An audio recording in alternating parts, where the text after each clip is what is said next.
네. 찬민수님. 네, 반갑습니다. 오늘 우리 여기 오신 여러분들하고 제가 노년의 생활에 대한 얘기를 좀 하도록 하겠습니다. 우리나라가 자식에 대한 관심은 세계에서 1등인데 노인에 대한 관심은 선진국 중에서는 꼴등인 것 같아요. 정말로. 우리가 3000년 전에 평균 연령이 얼마였느냐 하면 3000년 전에 평균 연령이 20세였어요. 20살. 3000년 전에. 근데 1900년, 지금으로부터 100년 전에 평균 연령이 몇 세였냐면 47세였어요.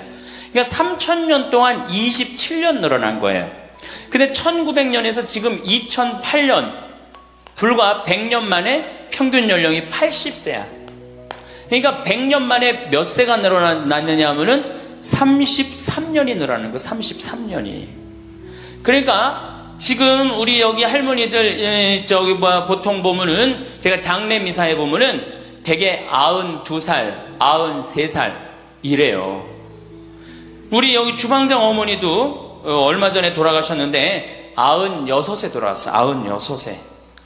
그러니까 요즘 70쯤 이렇게 돌아가면은 뭐라 그러냐면, 아유, 빨리 죽었네, 그래요. 70쯤 죽으면. 그렇죠? 70쯤 죽으면 빨리 죽었네, 그래요. 그러니까 여기 대부분의 분들이, 여기 계신 분들 보면은, 정말로 재수없으면 100살까지 다 살 거예요. 여기 있는 분들은. 100살까지. 예. 까매서 한번 호구조사를 한번 해봐야 되겠다. 나 지금 70 넘었다. 손 들어봐요. 70 넘었다. 70은 나이도 아니네 보니까.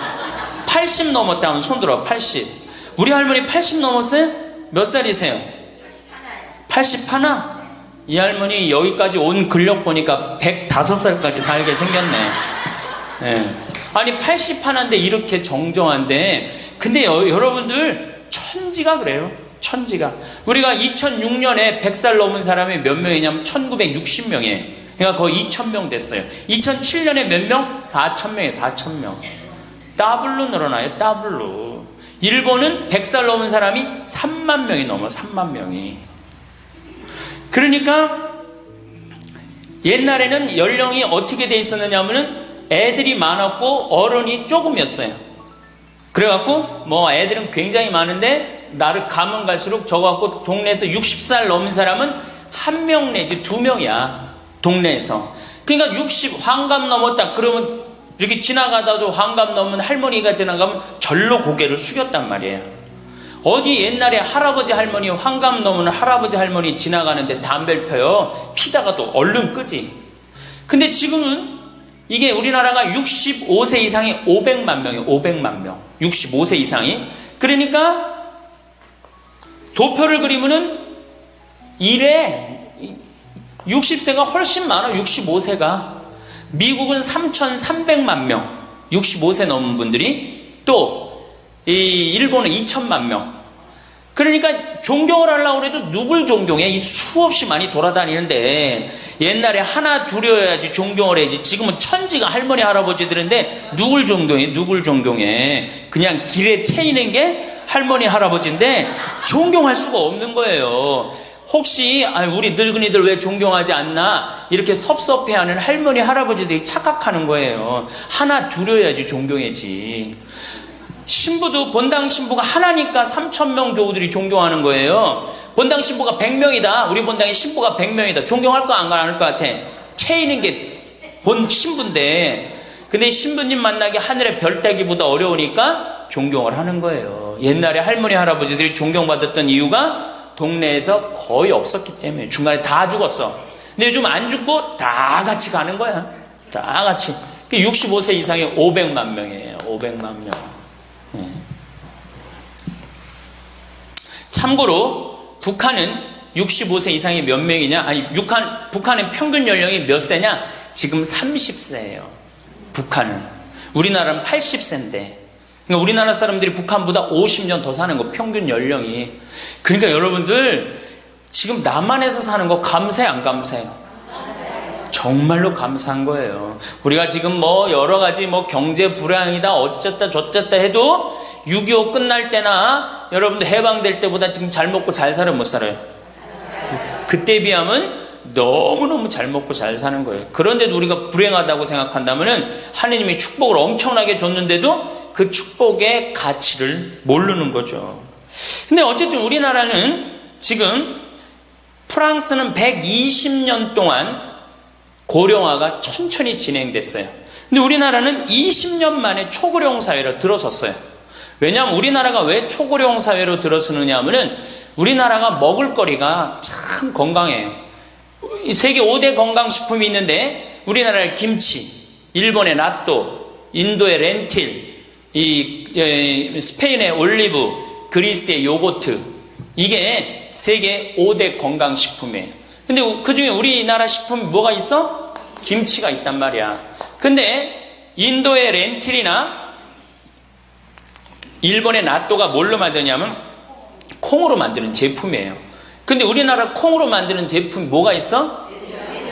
된장, 간장, 고추장, 그리고 더 기가 막힌 건 뭐예요?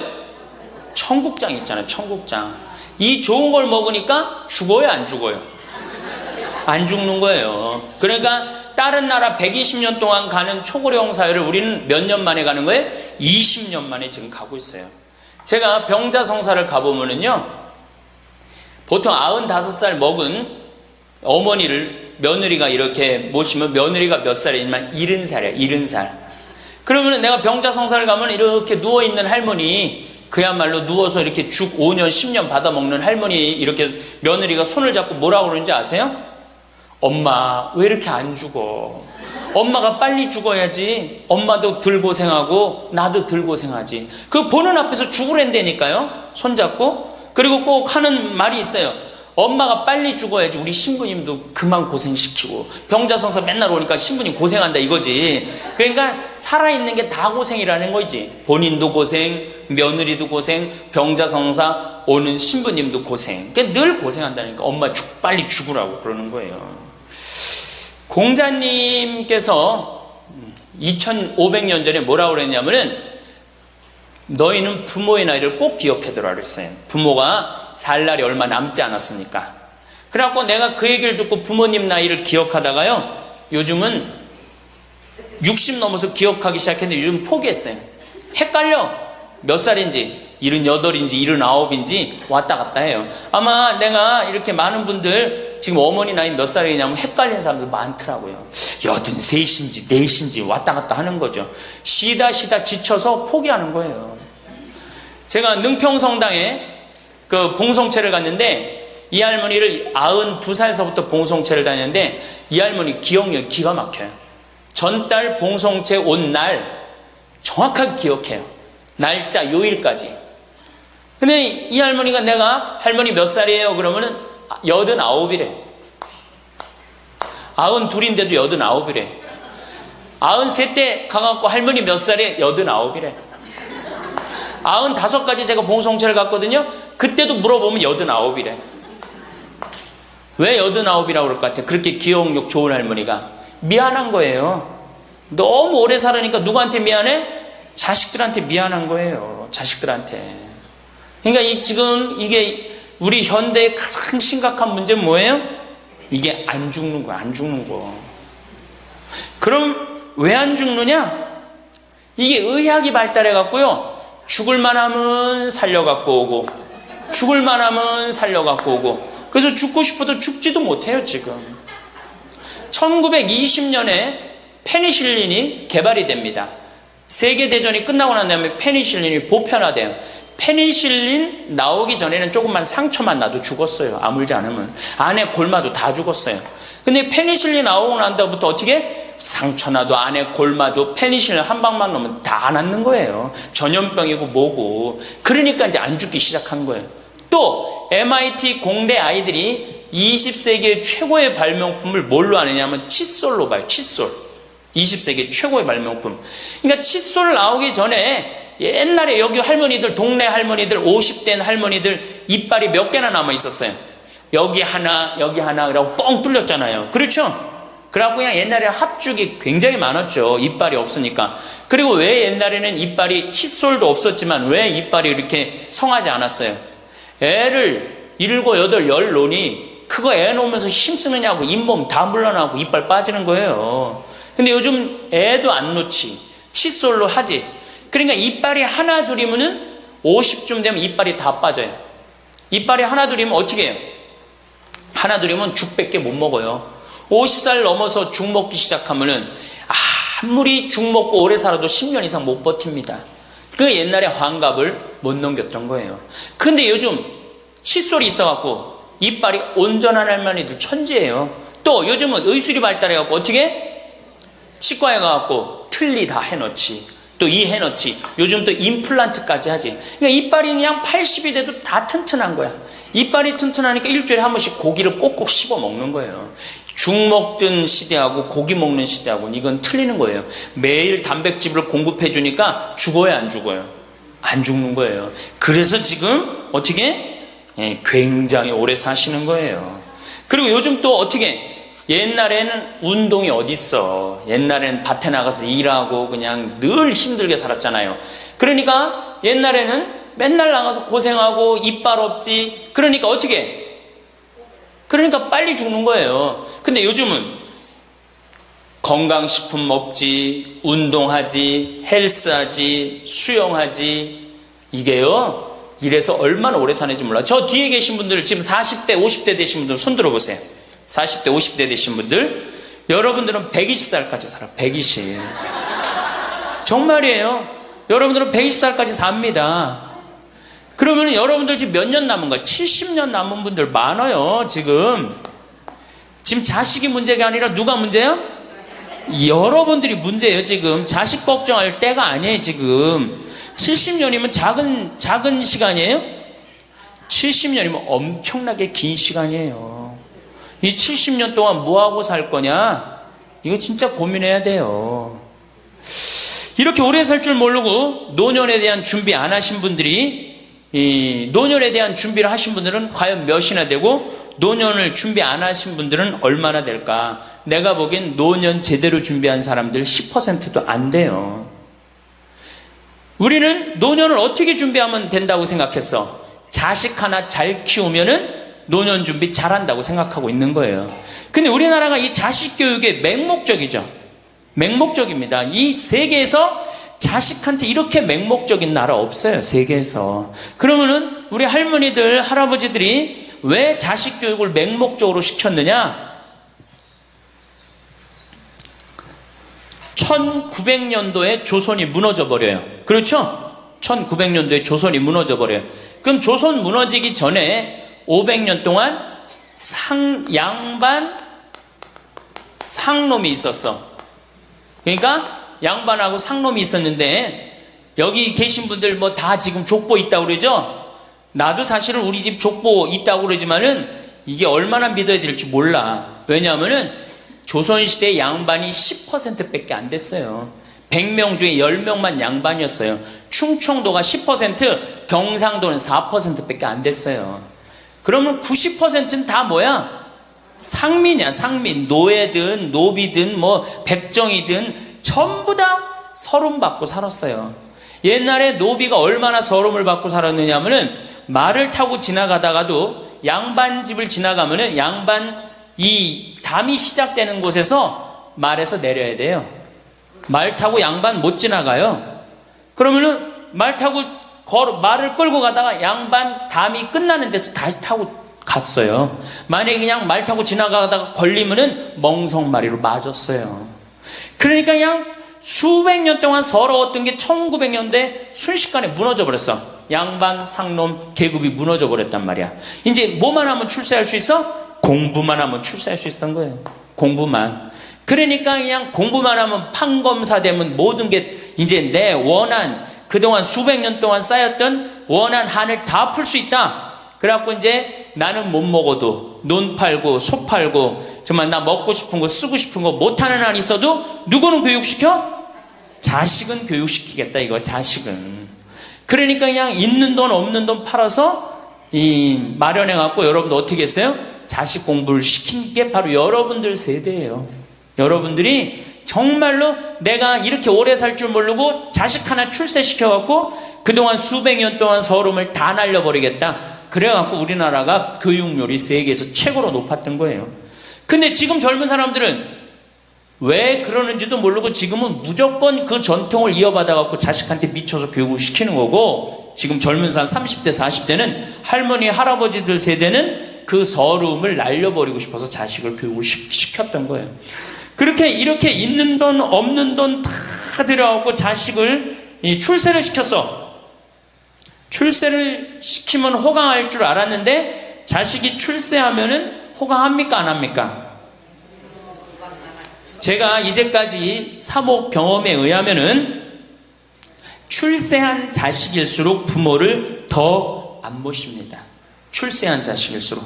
부모가 서울대학 연고대 정말 대학 졸업시켜갖고 내가 출세를 했어요. 그래갖고 집에 비대가 있어. 비대. 화장실에 가면 물 나오는 거 있죠? 비대도 있고 이태리 대리석도 있고. 집은 삐까번쩍하게 기가 막히게 했는데 늙은 우리 무식한 엄마는, 무식한 아버지는 그 집에 어울려요 안 어울려요? 그 집에 안 어울리는 거예요. 그러니까 안 어울리고 빨리 죽으면 차라리 다행인데 이게 안 어울리면서 죽지도 않고 그냥 그 집에서 귀신같이 왔다 갔다 한단 말이에요. 그러니까 자꾸 눈에 밟히는 거예요. 내가 평택에 있을 때 비닐하우스에서 사는 집이에요. 근데 이 집에 할머니 한 분이 사는데 파출부가 와서 밥을 해주는 거예요. 파출부가 밥 해주고 빨래 해주고 할머니 뒷바라지를 다 해주는 거예요. 그리고 집에 갈 때는 바깥에서 문을 잠고 가는 거예요. 신기한 거예요. 어떻게 저런 일이 벌어지느냐. 또 봉송체도, 성당 다녀고 봉송체도 하고. 알고 봤더니 아들이 서울에서 100억대 재산가야. 집은 정말 의리의리한 집이야. 근데 그 무식한 할머니가 그 집에 어울려요 안 어울려요? 안 어울리는 거야. 그러니까 이건 그래도 그 자식이 양심은 있어갖고 엄마는 내다버릴 수는 없고, 그러니까 서울에서 평택에다가 비닐하우스를 줘갖고 파출부 하나 있어. 거기다 갖다 놓고 그냥 내다버릴 수는 없고 어떻게 그냥 그렇게 모시는 거예요. 그랬더니 내가 어느 노인대학에 오신 분들한테 이 강의를 했더니 할머니 한 분이 그런 얘기를 안 버린 게 다행이다 그런 거예요. 그걸로 만족하는 거야. 안 버림을 당하는 것만 해도 다행이라고 그러는 거예요. 이게 기가 막힌 정말로 시대에 우리가 살고 있죠. 여기 우리 할머니 할아버지들 내 자식이, 특히 아들 자식, 내가 이 아들에 대한 아주 그 혐오감이 있는데, 아들 자식 출세시키면은 내가 호강할 것 같죠? 가만히 생각해봐요. 아들을 기가 막히게 잘 키워서 서울대학 나왔어, 의사가 됐어, 판검사가 됐어. 그러면은 어떤 할머니가 그래요. 아들 자식 잘 키우면 잘 키울수록 여우 같은 년이 나타나서 낚아채 간다는 거예요. 아들 자식을 잘 키우면 잘 키울수록 여우 같은 년이 나타나서 낚아채 간다는 거예요. 근데 가만히 생각해보니까 그 말이 맞는 것 같아요. 왜? 아니 의사하고 판검사면은 이쁘고 귀하게 자란 집 딸이 낚아채 갈 거 아니야. 다 그렇게 결혼하지 않아요? 그럼 그걸 어떻게 그냥 자식 뺏기는 거예요. 그래서 딸을 둘 놓으면 금메달, 아들 하나 딸 하나 놓으면 은메달, 아들만 둘 놓으면 목메달이에요. 그래서 아들만 둘 놓으면 목메달이에요. 여기 얼마 전에 굉장히 재미난 통계가 나왔어요. 아들은 늙은 부모를 54% 구박한대요. 아들은 늙은 부모를, 며느리가 14% 구박한대요. 딸이 11% 구박한대요. 그러니까 아들 하나 딸 하나 있으면 늙어서 구박을 얼마나 받아? 55% 구박 받는 거야. 그렇죠? 근데 아들만 둘이면 어떻게 되는 거야? 곱하기 2 하면 되는 거예요. 여기다가. 그럼 몇 퍼센트 구박 받아? 108% 구박 받는 거예요. 그러니까 아들 있다고 좋아하는 시대는 끝났다. 아들 있다고 좋아하는 시대는. 그리고 잘 키운 아들일수록 누가 나타나서 낚아채 간다?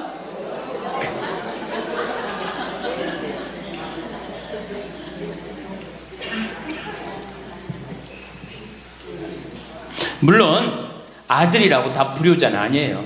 물론 제가 이렇게 목욕탕 이렇게 가보면은요 정말 기가 막힌 아들을 많이 봐요. 80, 90된 아버지를 60된 아들이 모시고 와갖고 탁 때 밀어드리고, 그 다음에 온탕에 들어갈 때도 손 한번 대보고 아버지 여기 괜찮다고 그러고, 끝나면 또 온몸에 로션 탁 발라주고, 이 옷 입혀가는 그런 자식들 참 많이 봐요.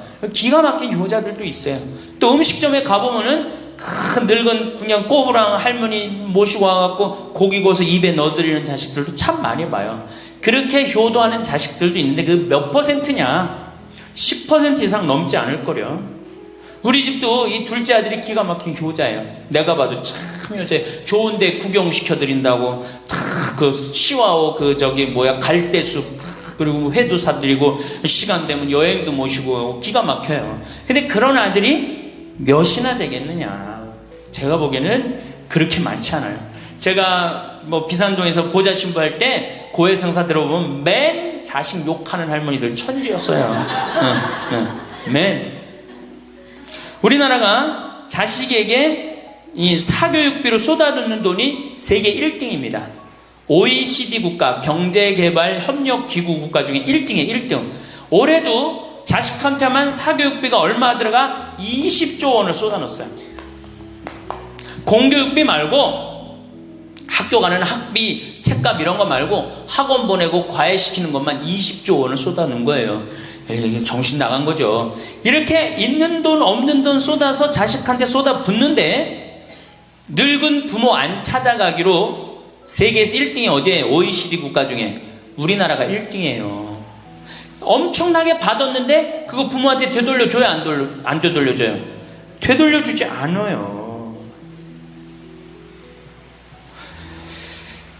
이게 받아만 한 자식은요 줄 모릅니다. 받아만. 근데 우리나라 부모님들이 교육을 정말 잘못하는 게 뭐예요?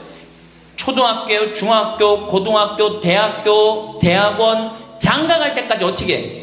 다 해줘. 자기 허리 휘는 거 모르고. 미국은요 10살이 돼. 애가 10살이 되면은 동네에서 얘네들은 16살이면 운전면허증을 딸 수 있어요. 16살이면. 그럼 10살 생일 때 얘네들이 뭘 하느냐 하면은 동네에 돌아다니는 차, 자기 마음에 드는 차 있죠? 그걸 찍어요. 저 집의 아저씨 저 차는 내가 나중에 6년 후에 살 거다. 그 6년 후에 사면 우리나라는 당장에 6년 후에 누구한테 매달려? 엄마한테 사달라고 매달리잖아요. 근데 얘네들은 절대 안 그런다는 거예요. 그 차를 사기 위해서 아르바이트를 하는 거예요. 돈을 모으는 거예요. 이 미국의 대학생들은 아르바이트를 36% 하는데 우리나라 대학생들은 아르바이트를 5%밖에 안 해요. 그러니까 얘네들 6년 동안 돈을 모으는 거예요. 그러면은 자기가 그 차를 찍으면 그 차 주인은 알고 있어요. 저 아이가 내 차를 살라고 찍어 놓은 거다. 그럼 6년이 지나면 차가 꼬물될 것 같아? 안 꼬물될 것 같아? 꼬물되죠? 그래도 절대 안 판다는 거예요. 왜냐하면 찍어 놓은 아이가 있으니까. 그래갖고 6년이 지나면은 걔가 6년 동안 모아둔 돈이 얼마나 되겠어. 그래갖고 16살 때 운전면허증이 따면은 그 집에 온대요. 내가 아저씨 차 살라고 6년 동안 돈을 모았다. 근데 6년 동안 모아갖고 모자라잖아요. 근데 이미 차는 고물이 다 돼 있고, 그러면 그 아저씨가 너 잔디 앞으로 6개월 동안 깎어라. 그러면 내가 이 차를 줄 테니까. 그렇게 해서 자기 차를 구입한다는 거예요. 그러니까 걔네들은 미국의 아이들도 차 하나를 구입해도 어떻게? 아무리 부잣집 아이들 때더라도 다 자기가 아르바이트해서 하는 거예요. 그 16살만 되면 독립한다고 생각을 해요. 차 자기가 구입하죠. 집도 자기가 구입합니다. 결혼해서 살 집도 자기가 돈 벌어서 다 해요. 그리고 여자를 데리고 오지 우리나라처럼 일단 여자 데리고 오면 부모님이 집 얻어주는 이 기가 막힌 거죠. 여러분들 우리나라 60대 되신 부모님이 자식 뒷바라지 책임져주는 비율이 83%예요.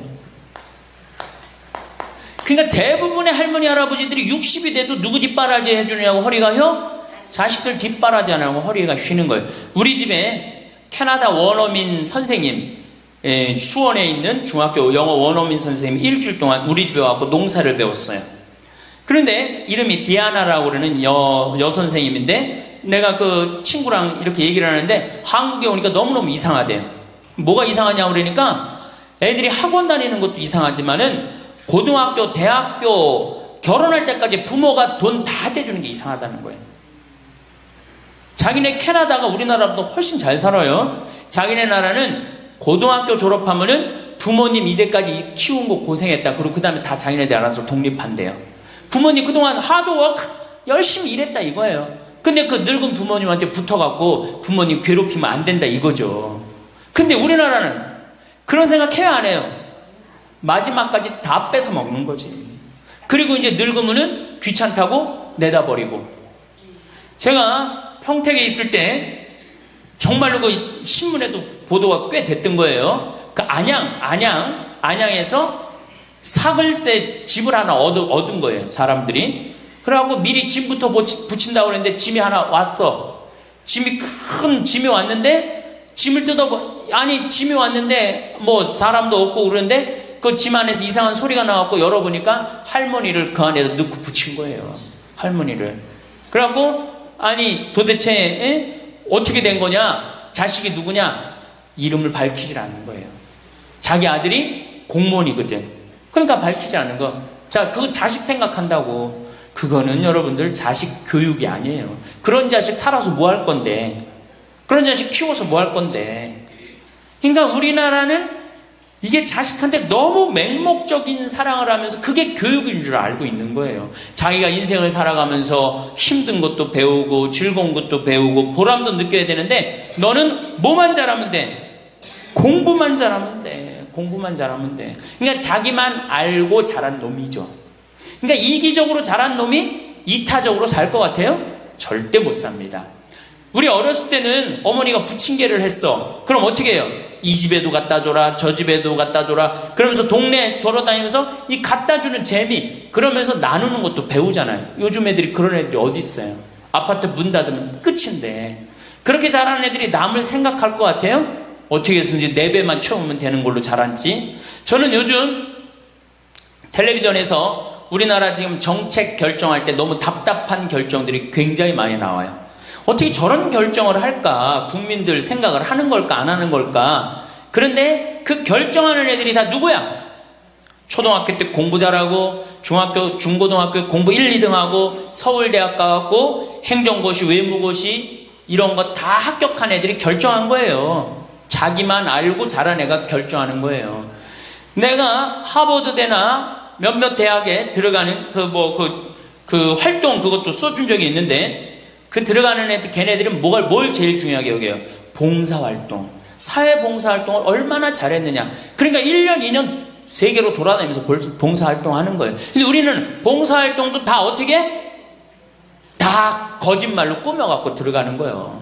예. 여기 그렇게 써달라고 오는 사람들도 많아요. 예. 그리고 봉사활동 오겠다고 그러고도 약속 어기는 사람들도 많아요. 정말로 그렇게 해갖고 자식을 키우면은 뭐 할 건데요? 83%가 60세에 책임을 지는데 70세에 돼갖고는 몇 %가 책임지느냐 하면은 64%가 자식을 책임져요. 70이 됐는데도. 그런데 일본은 9%, 70이 돼갖고 자식 책임지는 부모는 9%예요. 홍콩이 11%. 그러니까 우리나라 50% 할머니, 할아버지들은 늙어 죽을 때까지 누구한테 뒷바라지 하다 죽어요? 자식 뒷바라지 하다 죽어는 이걸 문서 없는 노비라고 그래요. 문서 없는 노비야. 완전히 죽을 때까지 노예야, 노예. 그러니까 그렇게 하시면은 안 됩니다. 이제 여러분들 인생을 사셔야 돼. 자, 효도가 사라진 시대예요, 이제는. 부모가 애절해야지 효도를 하지. 부모가 내가 부모가 없으면 내가 정말로 이게 안 되겠구나 이래야 되는데 지금 내가 50, 60이 됐는데도 부모가 살아있어, 안 살아있어요? 50, 60이 돼도 부모가 살아있어요. 내 몸 하나 건사하기 힘든데 누구까지 책임져? 80, 90된. 어제 성당에서 교육을 받으러 왔는데 자기 부모 살아있는 분 손 들어보니까 많더라고요. 몇 살이냐니까 100살이래, 100살. 그래갖고 자식들이 어떻게 됐냐고 그러니까 자식들이 먼저 죽었대요. 너무 오래 살으니까 자식 앞세우는 할머니들도 굉장히 많아요. 100살. 100살이래요. 요즘 90 넘는 거는 아주 쉬운 일이에요. 웬만해야지 효도할 거 아니야. 먼저 죽는데, 모시다가 먼저 죽는데. 조선시대만 하더라도 부모님을 그저 10년만 정성스럽게 모시면 부모님이 알아서 돌아가 주셨어요. 알아서 돌아가 주셨어요. 그런데 요즘 부모님들은 20년을 모셔도 30년을 모셔도 돌아갈 생각을 안 하는 거예요. 100살을 산다면 거의 50년을 모셔야 되는 거예요. 그러니까 자식들이 부모 모시다 지치는 거예요. 자식들이 부모 모시다 지치는 거예요. 긴 병에 효자 없다는 말뿐만 아니라 오래 사시는 늙은 부모님한테도 효자 없게 되어 있습니다. 생각해 보십시오. 내 나이가 70이 다 됐는데도 내 몸 하나 건사하기도 힘든데 100살 된 부모님 모시는 거 쉬운 일이 아닌 거예요. 제일 좋은 건 뭐예요? 내가 늙어 죽을 때까지 자식한테 의지하지 않고 살다가 돌아가실 때는 꼴까닥 죽어버리는 거야. 돌아가실 때는.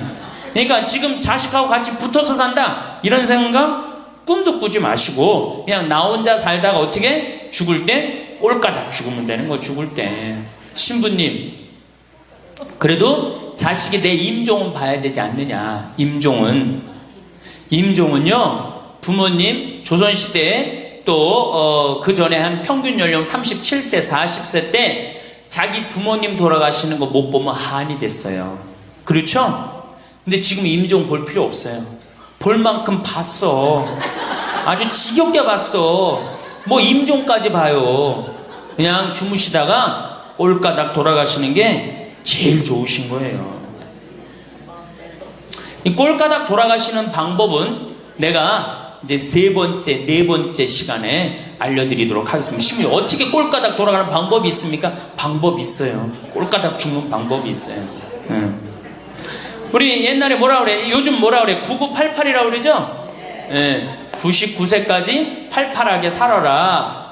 이 방법이 있어요. 이건 제가 이제 말씀을 드릴 거예요. 환갑, 진갑 다 찾아 먹네? 그러면 진짜 오래 살았다는 얘기죠? 환갑은 몇 살 때 환갑 잔치를 해요? 60에 하죠? 그 다음에 진갑은 61. 진짜 오래 살았다고 그래서 진갑이야. 61만 살아도 진짜 오래 살아. 근데 요즘은 고희 70. 그렇죠? 그 다음에 희수 77, 미수 88, 백수 99. 이거 잔치하는 사람들 천치예요. 천지. 자식 하나 대학 졸업시키는데 드는 돈이 약 3억 정도 들어가요. 3억. 내 자식 둘을 졸업시켰다. 그럼 얼마가 들어가? 6억이 들어가. 6억. 셋을 졸업시켰다. 9억이 들어가. 9억. 그럼 늙어서 내가 정말로 풍요롭게 쓰는데 돈이 얼마 정도면 필요하냐면 5억에서 10억 정도예요. 그러니까 내가 자식 대학만 안 보내면 어떻게? 내가 풍요롭게 쓸 수 있는 거예요. 저 뒤에 계신 젊은 분들 대학 보낼 생각하지 마세요. 여러분들 우리나라가 고등학교 졸업해갖고 대학교 들어가는 게 83%가 고등학교 졸업하는 아이들이 대학 가요. 우리나라보다 훨씬 잘 사는 일본이 고등학교 졸업하고 대학 얼마 들어가? 50% 들어가요. 그 다음 유럽이 대학 졸업하고 30% 들어가요. 우리나라는 고등학교 졸업하면 아무나 진짜 공부하기 싫은 놈이나 꼴통이나 문제 일으키는 놈 아니면 다 대학 가는 거야. 다 대학 가요. 일본은 할 만한 놈만 가는 거예요. 일본은.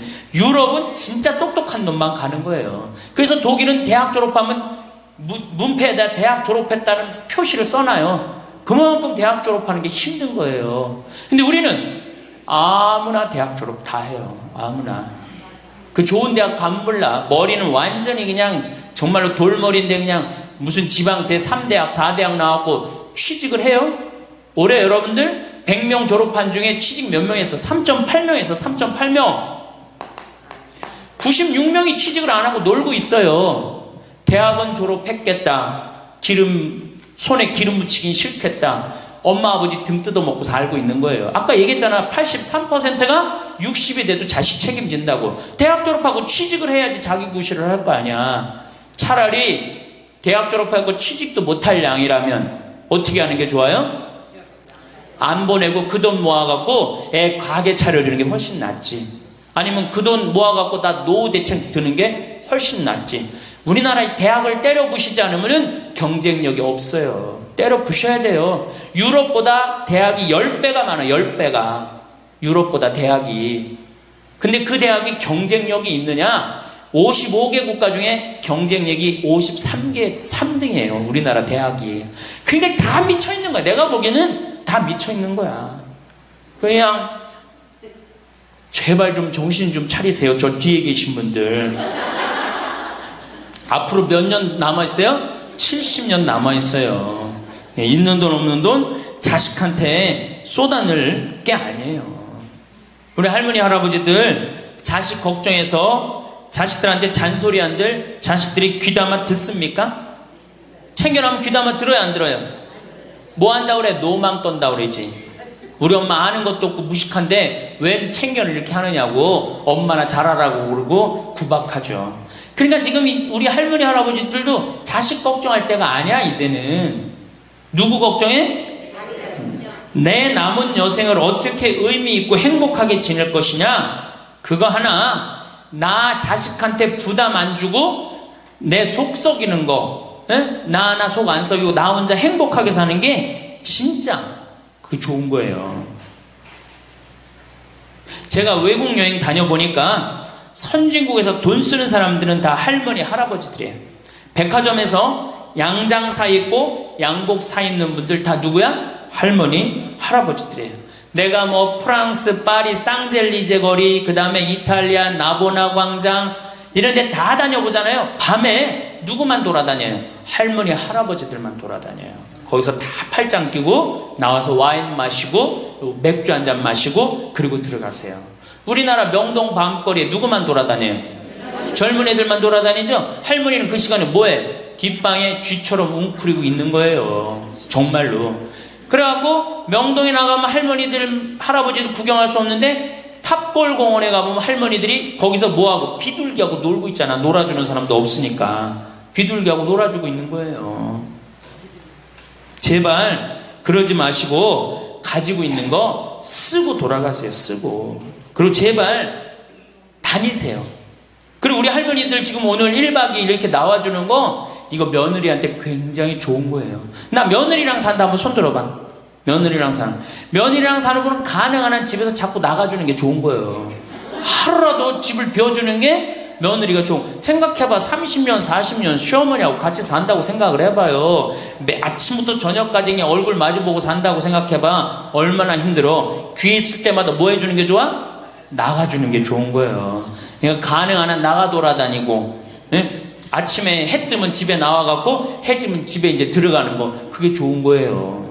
그래갖고 청승맞게 탑골공원 그런 데 가면 안 되고 이런 데 그냥 노인대학. 우리 천주교가 진짜 잘하는 게 뭔지 아세요? 노인대학이에요. 노인대학. 이거 정말로 천주교 진짜 잘하는 것 중에 하나예요. 우리나라 경제가 왜 안 돌아가는 줄 아세요? 할머니 할아버지들이 돈을 안 써서 경제가 안 돌아가는 거예요. 할머니 할아버지들이 돈을 안 써서 경제가 안 돌아가는 거 생각을 해봐. 옛날에는 할머니 할아버지들이 조금밖에 없었잖아요. 쓰면 얼마나 써, 이 할머니 할아버지들이. 애들이 돈 썼잖아요. 근데 지금은 어때? 이렇단 말이야. 이 500만 명이 돈을 안 쓴단 말이야. 돈을 왜 안 써? 돈을 왜 안 쓰냐면은 내가 가지고 있는 집 이거 누구한테 물려주려고 안 쓰는 거야? 자식한테 물려주려고 안 쓰는 거야. 이거 은행에다 맡기고 이거 쓰면은 우리나라 경제 돌아갈 것 같아? 안 돌아갈 것 같아요? 팍팍 돌아갑니다. 팍팍. 할머니들이 여행도 많이 다니고 옷도 많이 사고 맛있는 것도 많이 사고 사먹고 그러면 경제 팍팍 돌아가. 아 근데 이 500만 명이 돈을 깔고 뒷방에 딱 그냥 눌러 앉아서 안 쓰네. 그러니까 경제가 안 돌아가는 거예요. 다 쓰시다가 돌아가실 때 통장에 500만 원만 남겨놓고 돌아가세요. 500만 원만 통장에 다 쓰다가 신부님 500만 원으로 무슨 장례를 합니까?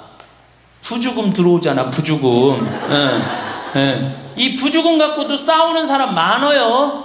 네가 더 갔느냐 내가 더 갔느냐 그리고 싸우고 앉아있다고. 세상에 부모 돌아가셨는데 부주금 갖고 그래갖고 형제끼리 싸워갖고 죽고 그러는 경우도 많아요. 얼마나 이게 우리나라가 지금 정말 불행한 거예요. 다 쓰다가 통장에 얼마만 남기고 죽어? 500만 원만 남기고 죽을 때 어떻게 죽어? 꼴까닥 죽어버리란 말이야. 다 쓰다가 통장에 500만 원만 남으면은 꼴까닥 죽게 돼 있어요. 근데 안 쓰고 뒷방에 들어 앉으면은 10년, 20년 벽에 똥치라고 사는 거예요. 저는 우리 형제들한테 이미 공표했어요. 어머니가 돌아가시든지 아버지가 돌아가시든지 부주금 들어오면 형제들이 한 푼도 손 못 댄다. 그거 내가 다 가지고 과원이나 양론에 집 한 채 져준다. 어머니 이름이나 아버지 이름으로. 얼마나 멋있어. 그렇게 멋있게 살다가 가야 되지 않아요? 이건 죽으나 사나 내 자식밖에 모르고 사니 이게 얼마나 나라가 빡빡하고 답답해요. 우리나라 그냥 다른 빌 게이츠 240억 달러를 사회에 기증해놨잖아요. 우리나라는 어떻게 한 푼이라도 더 자식한테 재산, 돈 많은 사람들이 재산 자식한테 더 준다고 편법 쓰고 불법 쓰고. 아우 정말 얼마나 답답해요. 우리 할머니들은 다 쓰다가 통장에 500만 원만 남기고 죽든지, 만약에 죽으려고 그랬는데도 아직도 돈이 남았다 그러면은 본당 신부한테 갖다 줘. 네? 여러분 한신민한테 갖다 주란 말이야.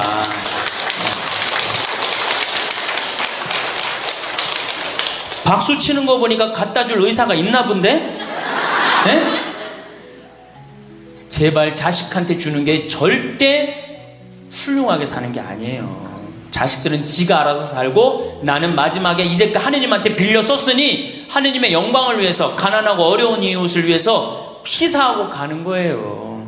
그렇게 살아야지 우리나라가 복지국가가 되고 선진국가가 되는 거예요. 부자 부모가 돌아가면은 국가 재산의 반은, 본인의 재산의 반은 국가가 갖고 와 써보지도 못하고, 나머지 반은 네가 더 갖느냐 내가 더 갖느냐 형제끼리 싸워갖고 원수가 돼갖고 서로 만나지도 않아요. 네, 만나지도 않아요. 근데 가난한 집 부모가 돌아가면은 이제 우리 부모 돌아갔으니까 우리밖에 안 남았다, 서로 나눠 가질 것도 없으니까 싸우지도 않고 어떻게 우애가 더 좋아진단 말이에요. 그걸 누가 만들어? 여러분들이 결정하는 거예요. 지금 아까 물어보니까 뭐 4억 5억 아파트 한 채에 뭐 4억 5억, 야, 그 돈 남겨놓으면 자식이 좋아할 것 같아요? 서로 원수됩니다. 원수돼요. 그러니까 다 쓰다 돌아가세요. 냉면 먹고 싶으면 큰아들이 사줄래나 둘째 아들이 사줄래나 막내딸이 사줄래나 여름 내내 기다렸는데 한 놈도 와서 안 사줘. 그 억울해 안 억울해? 아니 냉면이 얼마나 한다고? 5,000원이면 사 먹잖아요. 그럼 내 돈 주고 내가 가서 사 먹으면 되는 거를 큰아들이 사줄래나 둘째 아들이 사줄래나 막내딸이 사줄래나 그걸 기다려. 그렇게 청승을 떨고 살아요. 내가 가서 내가 사 먹으면 되는 걸. 근데 평생 나를 위해서 써봤어 안 써봤어? 이젠 써보세요. 나를 위해서 쓰는 연습을 하세요. 그래야지 나라 경제가 돌아가는 거예요. 나무는 뿌리가 썩으면은 나무는 튼튼하지 못해요. 열매는 맺을 수가 없어요. 근데 우리나라는 지금 뿌리 썩어요 안 썩어요? 노인이란 뿌리, 부모라는 뿌리가 썩잖아요. 그러니까 나무가 튼튼하겠어요? 열매가 튼튼하겠어요? 이 열매들 내가 보기에는 요즘 중고등학교 젊은 애들 다 썩었다고 표현하면 좀 과할지 모르지만 내가 보기엔 96%는 대학까지 졸업하고도 놀고 앉아 있어요. 그러니까 제발 여러분들 그렇게 하지 마시고, 그렇게 할 양이라면 차라리 내가 남은 인생 이제까지 자식 고생시켰고 자식 공부하느냐고 고생했죠. 그렇죠? 그 다음에 노동해내냐고 고생했지. 이제 65세 넘어서 인생이 휴가 기간 아니야. 휴가라면 휴가를 멋있게 쓰다가 죽어야 될 거 아니에요. 이제 우리 할머니 할아버지는 휴가 아니야 지금? 휴가죠? 휴가라 오늘 여기 1박 2일 동안 온 거 아니에요 여기 지금? 그렇죠? 근사하게 살다가 멋있게 살다가 죽을 때는 통장에 500만 원 남겨놓고 죽을 때는 어떻게? 꼴까닥. 자, 다음 시간에는 노년에 맞이하는 상황에 대해서 말씀을 드리도록 하겠습니다. 감사합니다. 성공한 사람들을 보면 크게 두 부류로 나뉘는 걸 알 수 있습니다. 하나는 자신이 성공했다고 여기저기 떠벌리고 다니는 사람들, 그리고 또 하나는 조용히 아무 말 없이 자기 삶을 사는 사람들입니다. 우리는 흔히 성공을 하면 자연스럽게 자랑하고 싶어질 거라고 생각하죠. 좋은 차를 사고 비싼 시계를 차고 SNS에 멋진 사진을 올리고 싶을 겁니다. 왜냐하면 그렇게 하면 남들이 나를 더 인정해 줄 거라고 믿으니까요. 하지만 현실은 그렇지 않습니다. 오히려 진짜 성공한 사람들은 그렇게 행동하지 않습니다. 왜냐하면 보여줄 필요가 없기 때문입니다. 돈이 많다고 높은 자리에 있다고 유명하다고 해서 굳이 그걸 드러낼 필요는 없습니다. 그걸 아는 사람들은 이미 알고 있고 모르는 사람들은 알 필요가 없죠. 그런데도 굳이 나 성공했다고 떠드는 사람들이 있습니다. 그런 사람들은 왜 그럴까요? 간단합니다. 그 사람들은 사실 그렇게까지 성공한 게 아니기 때문입니다. 우리는 종종 SNS에서 성공한 사람들을 봅니다. 해외여행을 가고 고급 레스토랑에서 밥을 먹고 멋진 차를 타고 다니는 모습? 그런데 가만히 보면 그런 걸 보여주는 사람들은 언제나 뭔가를 팔고 있습니다. 강의를 팔든 자기 브랜드를 홍보하든 아니면 단순히 자기 자존감을 유지하려고 하든 간에 결국 목적이 있는 거죠. 진짜 부자들은 그렇게 하지 않습니다. 오히려 조용히 아무도 모르게 자기 일을 합니다. 왜냐하면 자랑해서 얻을 게 없기 때문입니다. 오히려 괜히 잘난 척했다가 사람들에게 이용당하거나 시기와 질투를 받거나 쓸데없는 오해를 사는 게 더 피곤합니다. 이건 단순한 돈 이야기가 아닙니다. 사회적인 성공을 이룬 사람들도 마찬가지입니다. 진짜 실력 있는 사람들은 자기 실력을 굳이 떠벌리지 않습니다. 왜냐하면 그럴 필요가 없으니까요. 자기 분야에서 최고라면 사람들이 먼저 알아서 찾아옵니다. 반대로 실력이 부족한 사람일수록 자기를 포장하려고 애씁니다. 우리가 흔히 듣는 말이 있죠. 빈수레가 요란하다. 이 말이 괜히 있는 게 아닙니다.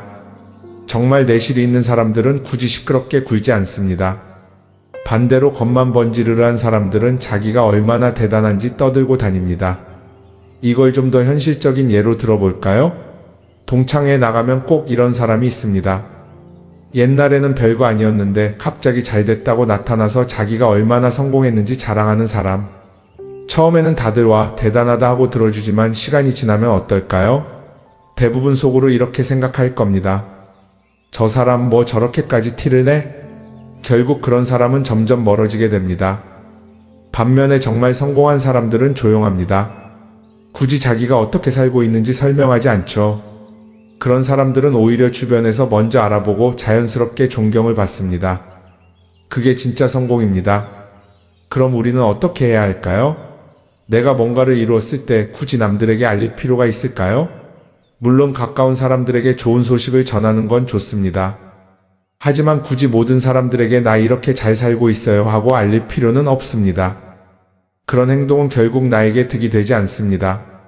성공이라는 건 원래 조용한 겁니다. 내가 잘 되고 있으면 주변 사람들이 자연스럽게 알게 됩니다. 굳이 내가 말하지 않아도 내 행동과 태도에서 묻어나오게 되어 있습니다. 그러니 굳이 보여주려고 애쓰지 마세요. 오히려 그게 더 진짜 성공한 사람의 태도입니다. 사람은 사회적 동물이라고 하잖아요. 혼자 살아갈 수 없고 결국 사람과의 관계 속에서 기쁨도 얻고 때로는 상처도 받습니다. 그런데 한 가지 생각해 볼 게 있어요. 우리가 정말 인간관계가 필요해서 맺고 있는 걸까요? 아니면 그냥 그래야 한다고 배워서 어쩔 수 없이 유지하고 있는 걸까요? 어릴 땐 친구 많으면 좋다고 하죠. 사회생활에서도 인맥이 중요하다는 말을 많이 합니다. 그런데 정작 주변을 보면요, 인간관계가 넓은 사람일수록 스트레스를 더 많이 받아요. 전화벨이 울릴 때마다 이번엔 또 무슨 부탁일까 싶고 단체 채팅방에서 메시지가 올 때마다 이걸 또 어떻게 대답해야 하나 고민하죠. 관계가 많아질수록 책임과 피로도 함께 늘어나는 겁니다. 어떤 사람들은 인간관계를 줄이면 외롭지 않겠냐고 해요. 그런데 가만히 생각해보면 진짜 외로움을 느끼는 순간이 언제인지 아세요? 오히려 불필요한 인간관계 속에 있을 때입니다. 같이 밥을 먹고 얘기를 나누는데도 뭔가 허전하고 대화가 컥 돌고 속마음을 나누지도 못할 때, 그럴 때 우리가 더 외롭다고 느끼죠. 그렇다고 당장 인간관계를 다 끊어버릴 순 없겠죠. 하지만 적어도 내가 정말 소중하게 여겨야 할 관계와 그냥 관성적으로 유지하는 관계는 구분할 필요가 있습니다. 예를 들어 매번 나한테 부탁만 하고 정작 내가 어려울 땐 연락 한 번 없는 사람. 내가 실수하면 뒷담화를 하면서 내 앞에서는 웃는 사람. 이런 관계를 굳이 계속 이어갈 이유가 있을까요? 가끔은 이런 경험도 있을 거예요. 우연히 어떤 사람과 친해졌는데 만난 지 얼마 되지도 않았는데 너무 많은 걸 털어놓는 사람들 있죠. 자기 속사정부터 가족 문제, 직장 고민까지 쏟아내는 사람들. 이런 경우 두 가지의 가능성이 큽니다. 하나는 그냥 감정적으로 의존할 사람이 필요해서일 수도 있고 또 하나는 내가 믿을 만한 사람인지 떠보는 걸 수도 있어요. 어떤 경우든 이런 관계는 오래가기 어렵습니다.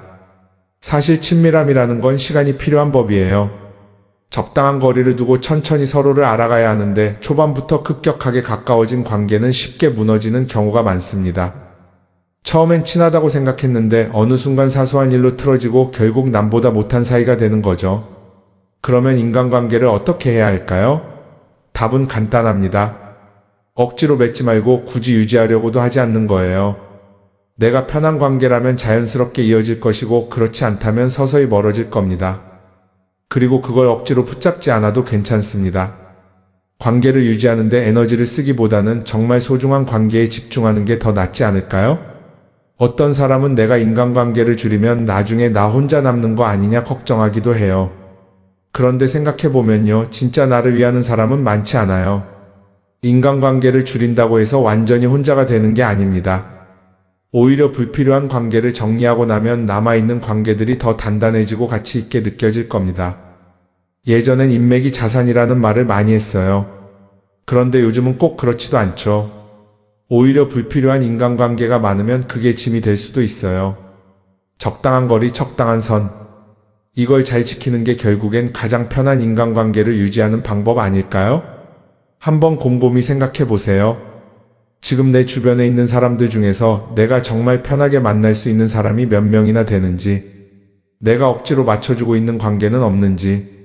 관계를 줄이면요, 외로워지는 게 아니라 오히려 더 자유로워집니다. 그리고 자유로워진 만큼 내 인생에서 정말 중요한 것에 집중할 수 있게 됩니다. 인간관계에 너무 많은 걸 신경 쓰다 보면 정작 중요한 걸 놓칠 수 있어요. 그러니까 이제는 한 번쯤 정리해보는 것도 나쁘지 않을 겁니다. 사람들이 돈을 많이 벌고 싶어 하는 이유가 뭘까요?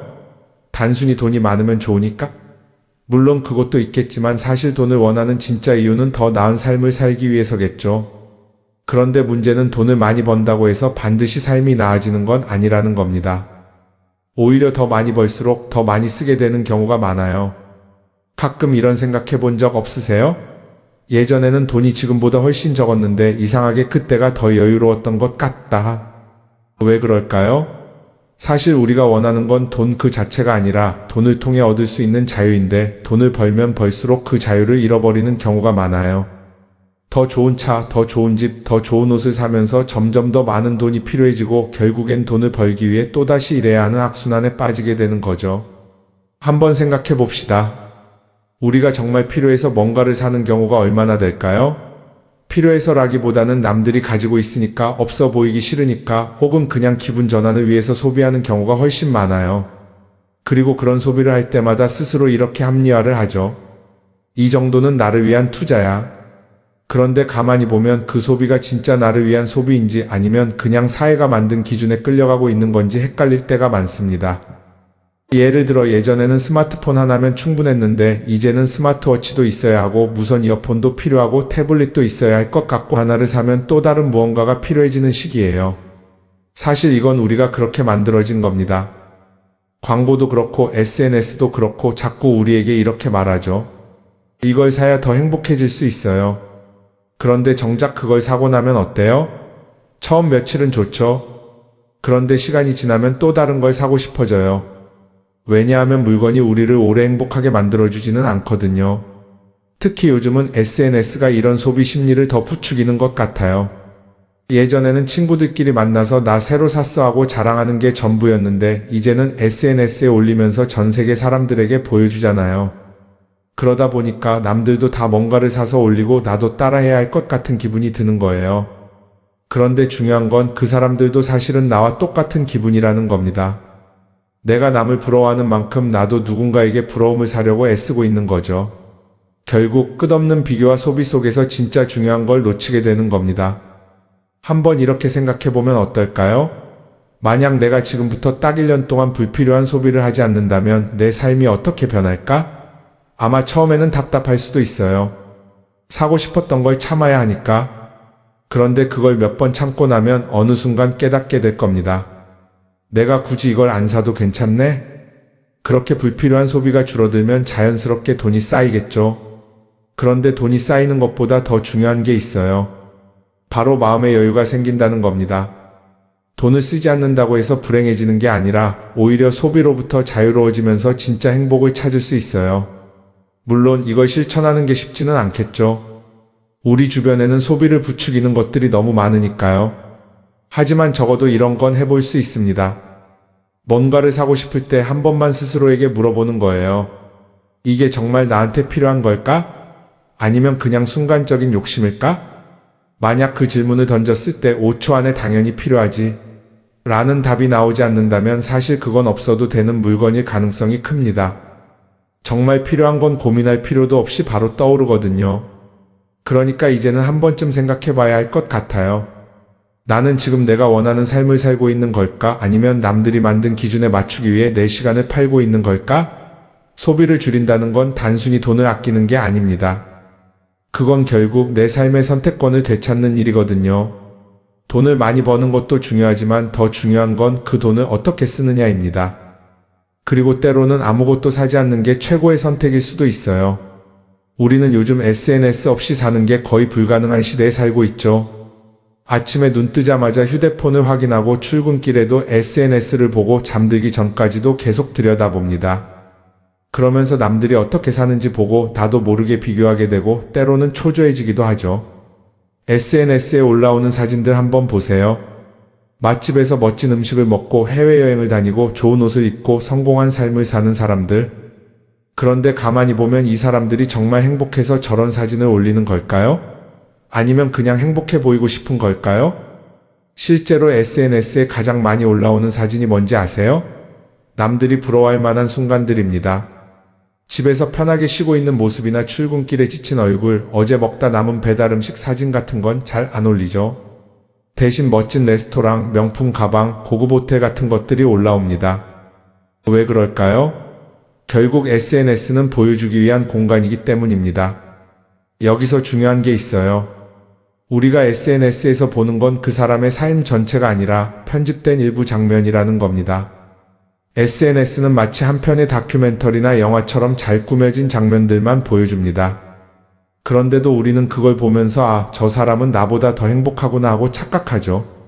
예를 들어 SNS에서 한 친구가 해외여행을 가서 아름다운 풍경을 찍어 올렸다고 해볼게요. 우리는 그걸 보면서 부럽다, 나도 저렇게 살고 싶다라고 생각하겠죠. 그런데 정작 그 친구는 사진을 찍고 나서도 일 때문에 스트레스를 받고 있을 수도 있고 여행 비용을 감당하느라 카드가 걱정을 하고 있을 수도 있습니다. 그 부분은 우리는 알 수가 없죠. 그런데 문제는 이렇게 남들과 비교하는 습관이 쌓이면 결국 내 삶이 초라하게 느껴진다는 겁니다. 원래는 그냥 조용히 살아도 괜찮았는데 SNS를 보고 나면 나만 뒤처지는 것 같고 뭔가를 더 해야 할 것 같고 괜히 불안해지죠. SNS는 기본적으로 사람들의 비교 심리를 자극합니다. 남들이 가진 걸 나도 갖고 싶게 만들고 남들이 하는 걸 나도 해야 할 것 같은 기분이 들게 만들죠. 그러다 보니 필요하지도 않은 걸 사게 되고 무리해서라도 화려한 곳에 가게 되고 남들에게 보여주기 위해 사는 삶을 살게 됩니다. 그럼 어떻게 해야 할까요? 사실 정답은 간단합니다. SNS에서 보이는 것들을 곧이곧대로 믿지 않는 것입니다. 그리고 더 중요한 건 남과 비교하는 걸 멈추는 것이에요. 어떤 사람이 비싼 차를 타고 다닌다고 해서 그 사람이 꼭 행복한 건 아닙니다. 좋은 차를 타고 다니지만 밤마다 사업 걱정에 잠 못 이루는 사람도 많아요. 반대로 대중교통을 이용하지만 마음 편하게 사는 사람도 있죠. 결국 행복은 보이는 것이 아니라 느끼는 것입니다. SNS를 덜 보면 덜 불행해진다는 연구 결과도 있어요. 하루 종일 남의 삶을 보면서 비교하는 시간을 줄이면 내 삶에 집중할 수 있는 시간이 많아지는 겁니다. SNS를 완전히 끊을 필요는 없지만 최소한 그 안에 있는 것들이 전부 진짜라고 생각하지 않는 태도는 필요합니다. 우리는 누구나 자신만의 속도로 살아가고 있어요. 남들은 남들대로 사는 거고 나는 나대로 살면 됩니다. SNS에서 남들의 화려한 모습을 볼 때마다 한 번쯤 이렇게 생각해 보세요. 이건 그 사람이 보여주고 싶은 삶일 뿐이다. 그러면 조금은 편해질 겁니다. 사람들은 다들 자기 인생을 살아간다고 생각하죠. 그런데 가만 보면 정말 자기 인생을 사는 사람이 얼마나 될까요?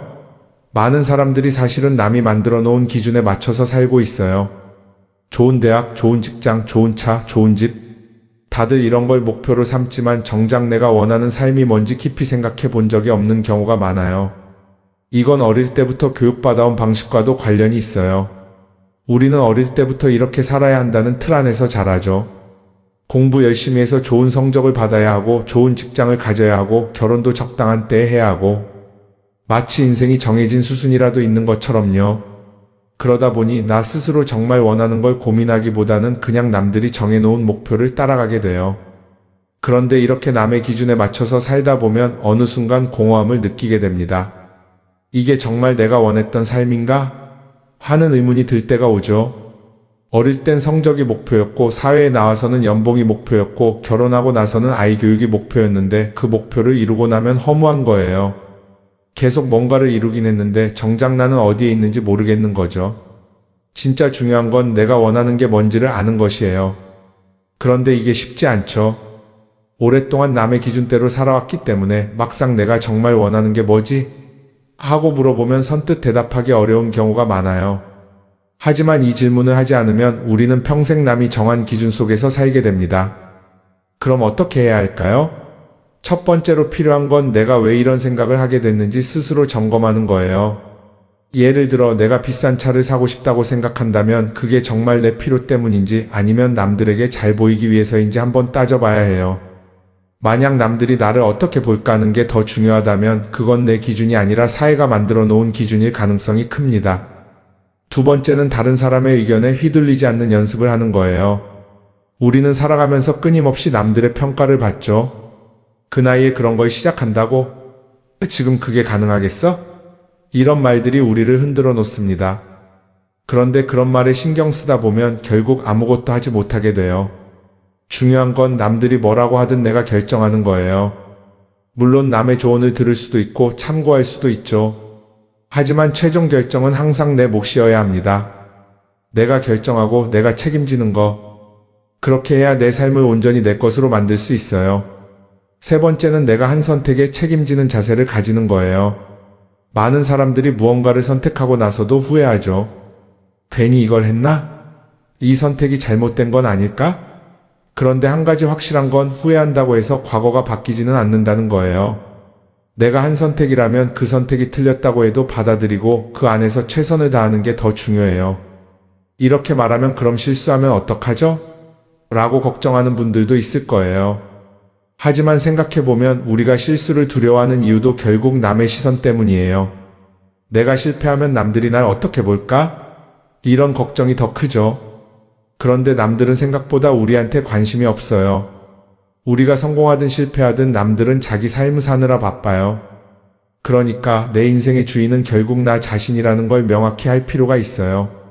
내 선택을 하고 그 선택에 책임지면서 남이 아니라 나에게 맞는 길을 찾는 것. 그게 진짜로 내 삶을 살아가는 방법이 아닐까요? 어쩌면 우리는 너무 오랫동안 이렇게 살아야 한다는 틀 속에 갇혀 있었는지도 모릅니다. 하지만 이제는 한 번쯤 생각해 봐야 합니다. 나는 진짜 내 삶을